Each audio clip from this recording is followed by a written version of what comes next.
Halo semuanya, di video kali ini, Mimin akan melanjutkan alur cerita dari manhwa yang berjudul Kartu Pemberontak. Tanpa panjang lebar, mari kita mulai alur ceritanya.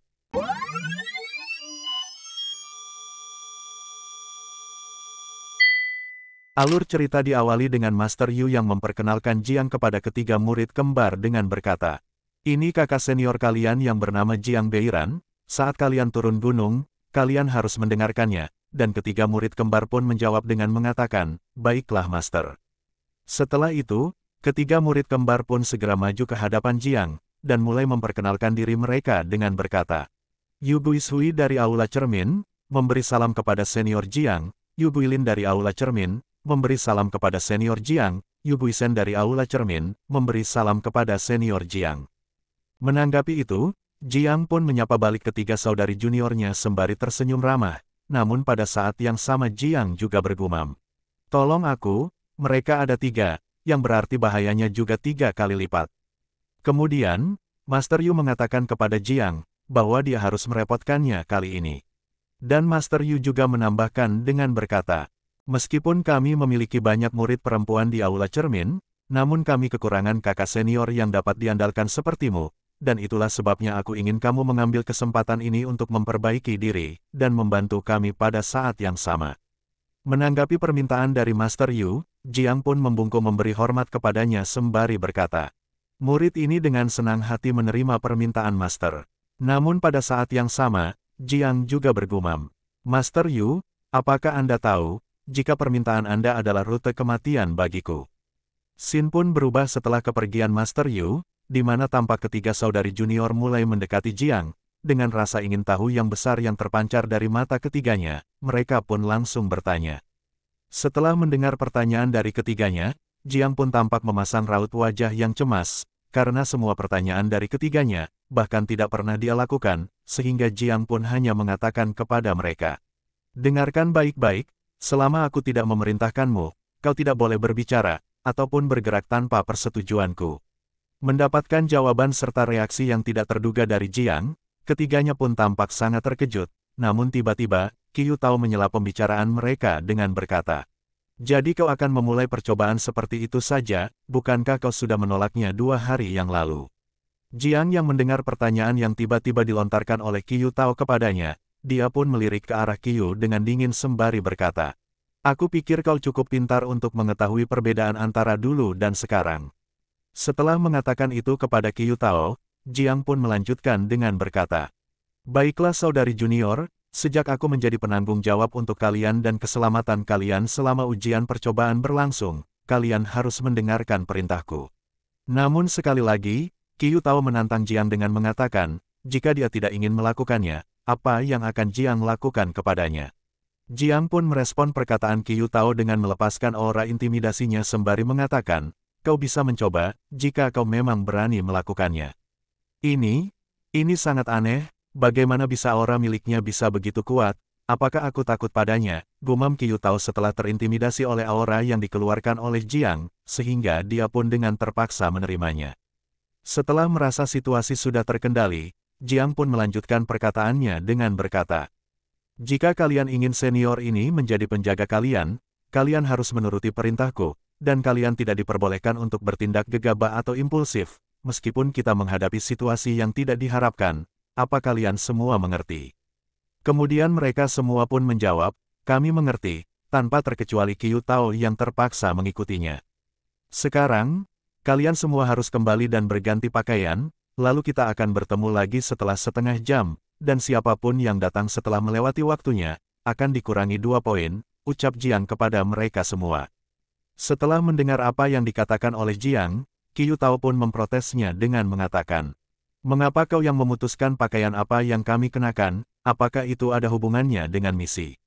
Akan tetapi, Jiang hanya menatap Qiu Tao sejenak, lalu tanpa menggubris protesnya, Jiang pun langsung mengatakan, "Ingat ini, mulai sekarang, jika kau ingin mengatakan sesuatu, kau harus berteriak lapor, dan hanya boleh bicara jika aku mengizinkanmu. Langgar aturan itu dan kau akan dikurangi 1 poin."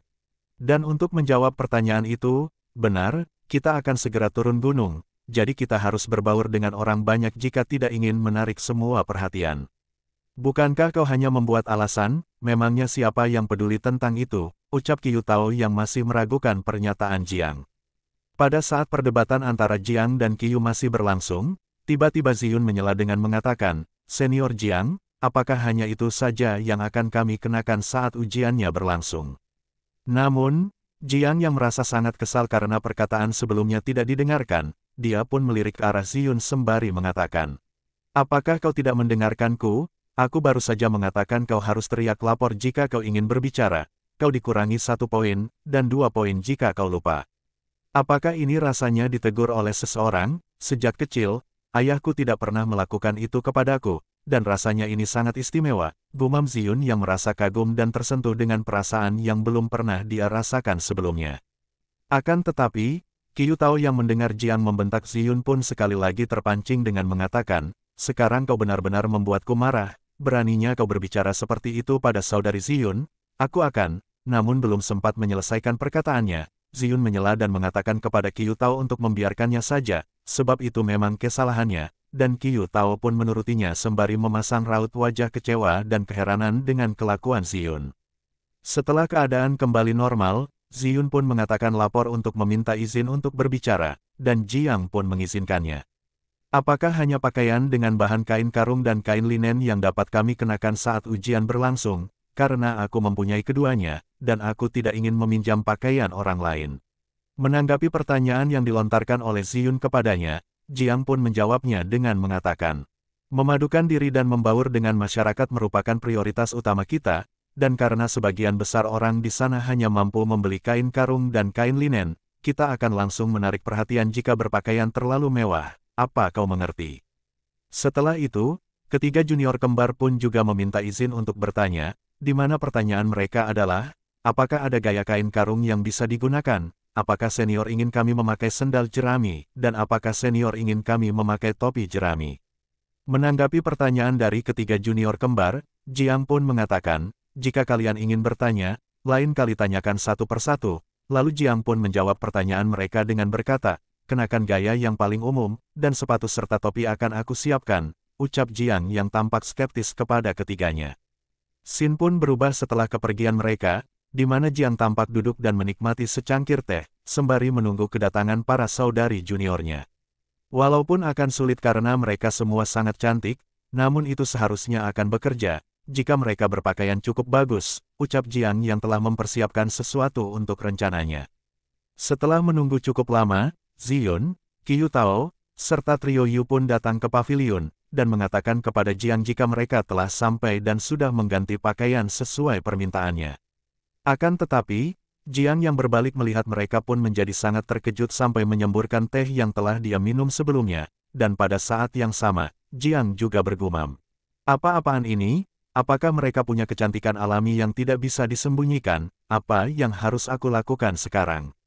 Melupakan keterkejutannya sendiri, Jiang pun segera menghampiri mereka sembari mengatakan, sempurna, kalian semua kembali pada tepat waktu. Kemudian, Jiang pun menyuruh mereka untuk memakai sendal, topi, dan sebuah kain yang telah dia siapkan sebelumnya. Ini sungguh bodoh, meskipun master memarahiku, aku tidak akan menerimanya sebagai pelindungku lagi, ucap Qiu Tao yang tampak kesal setelah melihat sendal, topi, dan sebuah kain yang telah disiapkan sebelumnya oleh Jiang. Scene pun kembali pada Jiang yang mengatakan kepada mereka, jika di luar sedang panas, jadi dia telah menyiapkan semua itu untuk melindungi saudari juniornya dari terik matahari yang dapat membakar kulit mereka. Mendengar jika Jiang telah menyiapkan semua itu untuk melindungi mereka dari terik matahari, Ziyun pun mengucapkan terima kasih, dan dia pun segera memakainya. Apa? Apakah aku baru saja berhalusinasi? Gumam Ziyun yang merasakan sesuatu setelah memakai sendal, topi, dan kain yang disiapkan oleh Jiang. Sementara itu, Jiang yang melihat ekspresi dari Ziyun pun bergumam. Sepertinya, susunan arah yang tersembunyi di dalamnya bekerja dengan baik, dan tampaknya aura mereka juga telah banyak melemah. Setelah itu, ketiga junior kembar juga meminta izin untuk berbicara, akan tetapi Jiang yang sebelumnya telah dibuat pusing dengan ketiganya, Jiang pun menunjuk Yu Guisen yang akan bicara pertama. Mendapatkan izin dari Jiang, Yu Guisen pun bertanya kepadanya dengan mengatakan, Senior Jiang, kain apakah ini? Lalu Jiang pun menjawab pertanyaannya dengan mengatakan, apa kau belum pernah melihatnya? itu adalah segel pelindung untuk mencegah sengatan panas. Sebuah segel, bagaimana cara menggunakannya? Ucap Yu Guisen yang sekali lagi bertanya kepada Jiang. Dan Jiang pun sekali lagi menjawab pertanyaan dari Yu Guisen dengan mengatakan, pakai saja itu di wajahmu, dan kau akan mengetahui manfaatnya. Namun pada saat yang sama, Jiang juga bergumam. Saudari junior ini memang benar-benar hidup di dunia yang berbeda dengan kebanyakan orang, bahkan mereka tidak mengetahui apa itu segel. Setelah memakai kain yang diberikan oleh Jiang, mereka tampak sangat menyukainya sembari mengatakan, jika itu sangat pas dengan mereka dan baunya juga sangat luar biasa, bahkan Ziyun yang juga telah memakainya membenarkan perkataan dari trio Yu. Setelah itu, Ziyun pun mencoba mencium aromanya lebih dalam lagi, dan seketika itu juga, Ziyun pun meminta izin untuk berbicara, dan Jiang pun mengizinkannya. Senior Jiang, bolehkah aku bertanya, aroma apa sebenarnya yang ada di kain cadar ini? Ucap Ziyun yang bertanya kepada Jiang. Menanggapi pertanyaan yang diberikan oleh Ziyun kepadanya, Jiang pun mengeluarkan sebuah botol, lalu mengatakan, ini adalah konsentrasi dari nektar 100 bunga yang berbeda, yang secara pribadi aku seduh sendiri, dan aromanya akan dapat membantu menyegarkan pikiran. Mendengar penjelasan dari Jiang tentang botol yang dia keluarkan, ketiga junior kembar pun langsung mendekat ke arah Jiang dengan sangat antusias, dan mulai bertanya beberapa hal kepada Jiang tanpa melaporkannya terlebih dahulu. Oleh karena itu, Jiang pun mencoba memberi mereka isyarat dengan sengaja berbatuk, sehingga mereka dengan cepat menyadarinya dan mulai berhenti berbicara. Setelah merasa jika ketiganya telah menyadari kesalahannya, Jiang pun melanjutkan penjelasannya dengan mengatakan, botol 100 nektar bunga ini, tidak hanya menyehatkan darah dan qi, tapi juga dapat menjaga kecantikan wajah, dan dalam uji coba kali ini, siapapun yang menunjukkan performa terbaik, aku akan memberikan sebotol ini kepadanya. Mendengar itu, ketiga junior kembar pun tampak sangat antusias, hingga setelahnya, Jiang pun mengajak mereka untuk pergi ke aula administrasi untuk mendaftar secara resmi, dan mengambil misi percobaan mereka. Scene pun berubah, di mana Jiang dan kelima saudari juniornya tengah berjalan, namun tiba-tiba Jiang pun berhenti sebab mendengar seseorang telah memanggilnya, dan Jiang pun berbalik ke arah sumber suara, yang ternyata sumber suara yang memanggilnya adalah Senior Qin. Junior Jiang, apakah kau datang ke sini untuk uji coba lagi? Ucap Senior Qin yang bermaksud menanyakan alasan Jiang datang ke aula administrasi. Jiang pun menjawab pertanyaan dari Senior Qin dengan membenarkan, lalu Jiang juga memperkenalkannya kepada Ziyun dan yang lain dengan mengatakan, saudari junior, di sebelah sini adalah Senior Qin Muyuan, yang paling ahli dalam pekerjaannya, dan dia bertanggung jawab memberikan ujian dan menjaga keadilan sepanjang waktu. Setelah Jiang memperkenalkan Senior Qin kepada mereka, Ziyun dan yang lainnya pun memberi salam kepadanya dengan mengatakan, salam saudara Senior Qin. Apakah semua saudari junior itu berdiri di belakang Jiang Beiran selama ini? Gumam Senior Qin yang sebelumnya tampak belum menyadari kehadiran Ziyun dan yang lain. Namun Senior Qin pun menyadari jika dia harus memberikan salam kepada mereka juga, sehingga dia pun memperkenalkan dirinya dengan mengatakan, Qin Muyuan dari aula tak terbatas, memberi salam kepada junior. Setelah itu, Jiang pun memberitahukan kepada Senior Qin, jika kedatangannya kali ini adalah untuk membantu para juniornya sebagai wali mereka, dan Jiang pun meminta Senior Qin untuk segera memulai uji cobanya. Mendengar jika Jiang memintanya segera memulai uji cobanya, Senior Qin pun menyuruh mereka untuk mengikutinya, dan pada saat itu, dia pun memberikan sebuah gulungan kepada Jiang sembari mengatakan, ada beberapa insiden di desa Jifu kota Longshan, di mana anak-anak telah diculik, dan warga tentu saja sangat tertekan karenanya, jadi uji coba kalian kali ini adalah pergi ke sana dan menyelidikinya. Mendengar informasi dari uji coba kali ini, Jiang pun menunduk dan memberikan hormat kepada Senior Qin sembari mengatakan, Senior Qin, terima kasih atas bantuan Anda, kami berjanji akan mengurusnya.